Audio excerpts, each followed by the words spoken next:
প্রিয় দর্শক, আমন্ত্রণ সবাইকে বাংলা ভিশনের পর্দায়। দেশের ইতিহাস, ঐতিহ্য এবং আমাদের আশেপাশে ঘটে যাওয়া বিভিন্ন সামাজিক, সাংস্কৃতিক ও বিনোদন জগতের সর্বশেষ খবর নিয়ে আমি নুসা সাম হাজির হয়ে গেলাম বাংলা ভিশনের সাপ্তাহিক আয়োজন বিচিত্রায়। চলুন তবে জেনে নিই আজকের পর্বে কি কি খবর রয়েছে আমাদের কাছে। পাথরের শহর রাজধানী ঢাকার মুক্তিযুদ্ধ জাদুঘর চত্বরে এবার ভিন্ন আবহে বসন্তকে বরণ করে নিল জাতীয় বসন্ত উৎসব উদযাপন পরিষদ।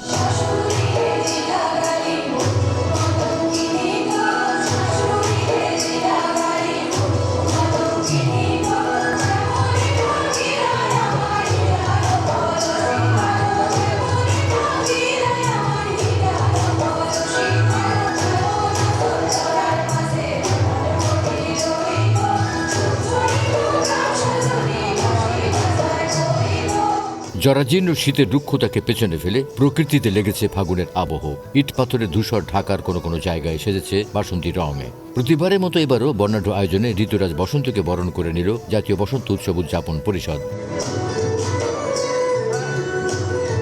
14 ফেব্রুয়ারি শনিবার সকালে রাজধানীর আগারগাঁওয়ের মুক্তিযুদ্ধ জাদুঘরের উন্মুক্ত প্রাঙ্গণে অনুষ্ঠিত হল 32তম বসন্ত উৎসব 1432। সবুজ নতুন পাতা, চারদিকে একটা স্নিগ্ধ আলো, সবকিছু মিলে বসন্ত খুব সুন্দর।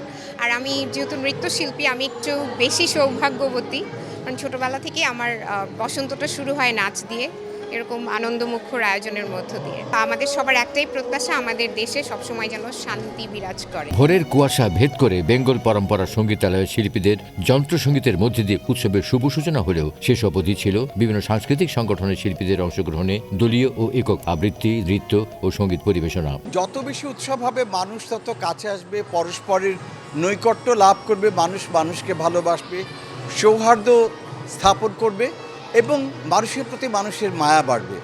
প্রতিটা উৎসব আসলে আমাদেরকে শেখায় কি করে একের সাথে অপরের মিলিত হতে হয়।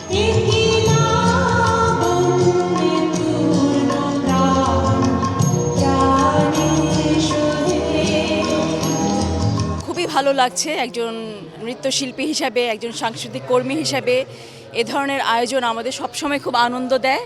তো আমরা সবসময় খুব আনন্দের সাথে এইসব অনুষ্ঠানে অংশগ্রহণ করি।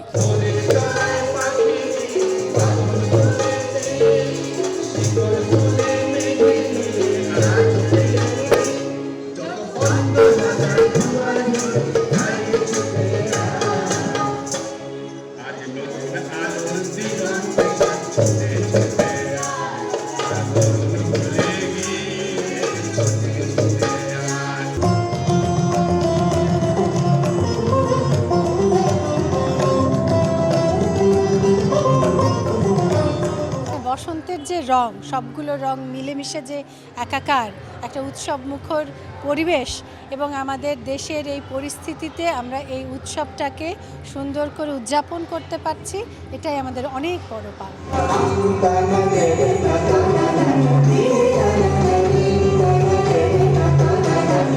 বসন্তের আগমন উপলক্ষে 3D আর্ট গ্যালারিতে নবীন শিল্পীদের অংশগ্রহণে আয়োজন করা হয় ফাল্গুন আর্ট ক্যাম্প।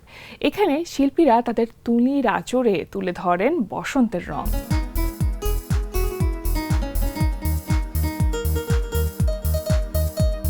একদল তরুণ শিল্পীর অংশগ্রহণে 17 ফেব্রুয়ারি মঙ্গলবার দিনব্যাপী ব্যতিক্রমী একটি ফাল্গুন আর্ট ক্যাম্পের আয়োজন করা হয়। রাজধানীর 3D আর্ট গ্যালারিতে আয়োজিত এই ক্যাম্পে শিল্পীরা তুলির আঁচড়ে তাদের ছবিতে বসন্তকে ফুটিয়ে তুলেছেন।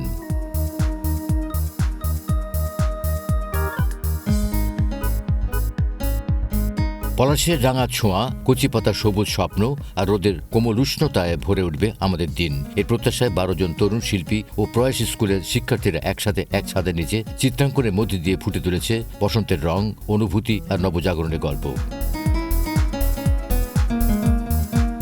এতে অংশ নেওয়া শিল্পীরা হলেন প্রীতম, শুভ্র, বীর সাব্বির, শুভ্র বণিক, আরিফ বাচ্চু, হৃদয় সহ অনেকেই। নানা রঙের মিশ্রণে তুলির আঁচড়ে প্রকৃতির মতো করে শিল্পীর ক্যানভাসে ধরা পড়ে ঋতুর পরিবর্তন। ক্যানভাসে জন্ম নেয় নতুন আলো, নতুন ভাবনা, নতুন শুরু। বসন্ত মানেই সৃষ্টির ডাক, আর সেই ডাকেই সাড়া দিয়েছে নবীনদের এই আয়োজন।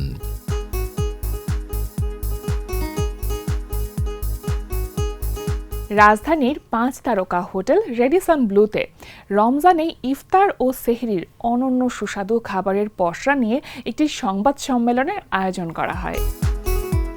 পবিত্র রমজান মাস আত্মশুদ্ধি, ইবাদত ও সংযমের মাস। এই বিশেষ মাসে সারাদিন রোজা রেখে সূর্যাস্তের পর ইফতারের মাধ্যমে মুসলিমরা তাদের রোজা শেষ করেন। রমজানের পবিত্রতায় সেহরি ও ইফতারের বিশেষ মুহূর্তকে আরো আনন্দময় করে তুলতে রাজধানীর 5 তারকা হোটেলগুলোতে রয়েছে বিশেষ আয়োজন। এরই ধারাবাহিকতায় হোটেল রেডিসন ব্লুতে রমজানে ইফতার ও সেহরির অনন্য সুস্বাদু খাবারের আয়োজন নিয়ে 15 ফেব্রুয়ারি সোমবার বিকেলে হোটেল প্রাঙ্গণে ফুড টেস্টিং ও প্রেস মিটের আয়োজন করা হয়। অনুষ্ঠানে উপস্থিত ছিলেন শেফ সহ হোটেলের ঊর্ধ্বতন কর্মকর্তারা। এতে রমজানের আয়োজন নিয়ে বক্তব্য শেষে ফিতা কেটে আয়োজনের উদ্বোধন করেন অতিথিরা। উদ্বোধন শেষে প্রদর্শিত হরেক রকমের মুখরোচক খাবার ঘুরে ঘুরে দেখেন অতিথিরা। এই ফুড টেস্টিং আয়োজনের মূল উদ্দেশ্য ছিল অতিথিদের খাবারের স্বাদ, মান ও বিভিন্ন সুযোগ সুবিধা সম্পর্কে আগেই ধারণা দেওয়া, যাতে রমজান জুড়ে ইফতার ও ডিনারে অতিথিরা সানন্দে আসেন। রোজার মাসে আমরা সবাই একটু স্পেশালভাবে পরিবার পরিজনকে নিয়ে একদিন হলেও ঘরের বাইরে ইফতার করতে পছন্দ করি।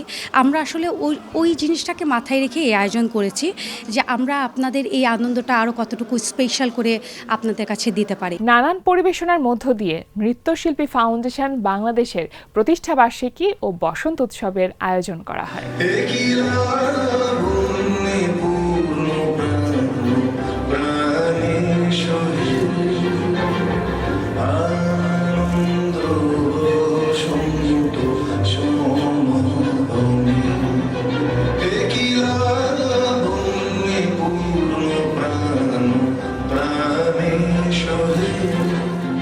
ফেব্রুয়ারি সোমবার সন্ধ্যায় রাজধানীর মহিলা সমিতির নীলিমা ইব্রাহিম মিলনায়তনে সংগঠনের প্রতিষ্ঠাবার্ষিকী উদযাপন ও বসন্ত উৎসবের আয়োজন করে নৃত্যশিল্পী ফাউন্ডেশন বাংলাদেশ।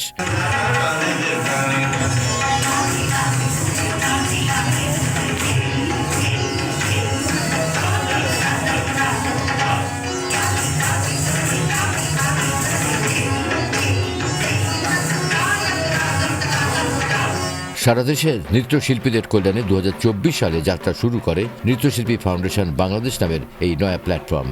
খ্যাতিমান থেকে প্রবীণ নবীন নৃত্যশিল্পীরা যোগ দেন এই নতুন সংগঠনে। অনুষ্ঠানে প্রবীণ ও খ্যাতিমান নৃত্যশিল্পীদের মধ্যে উপস্থিত ছিলেন নৃত্যগুরু আমানুল হক, শিবলি মোহাম্মদ, শামিমারা নিপা, কাজল ইব্রাহিম, ডলি ইকবাল, দীপা খন্দকার সহ নৃত্যাঞ্চলের বরেণ্য শিল্পীরা। এতে শুভেচ্ছা বক্তব্য প্রদান করেন সংগঠনের সাধারণ সম্পাদক দীপা খন্দকার।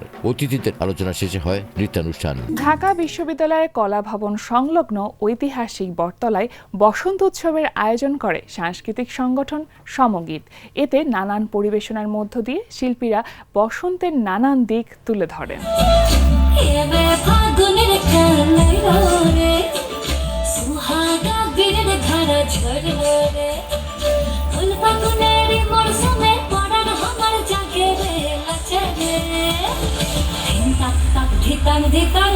সুদীর্ঘ সময় ধরে ঢাকা বিশ্ববিদ্যালয়ের কলা ভবনের সামনে বটতলায় অনুষ্ঠিত হয়ে আসছে। এই ধারাবাহিকতায় এবারও 17 ফেব্রুয়ারি মঙ্গলবার বিকেলে উৎসব মুখর পরিবেশে ঢাকা বিশ্ববিদ্যালয়ের বটতলায় সাংস্কৃতিক সংগঠন সমগীতের আয়োজনে ঐতিহ্যবাহী বসন্ত উৎসবের আয়োজন করা হয়।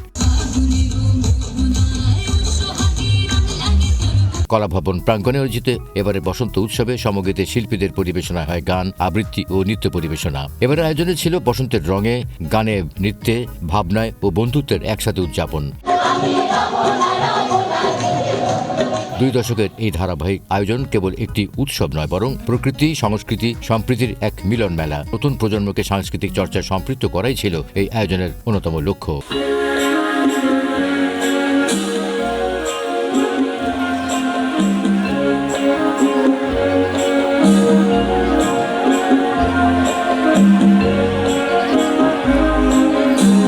দর্শক, দেখতে দেখতে চলে এলাম আজকের আয়োজনের একেবারে শেষ পর্যায়ে। আপনাদের সকলের জন্য অনেক অনেক ভালোবাসা জানিয়ে এবং শুভকামনা জানিয়ে শেষ করছে আমাদের আজকের আয়োজন। সবাই ভালো থাকুন, সুস্থ থাকুন, সুস্থ বিনোদনের সাথে থাকুন। আল্লাহ হাফেজ।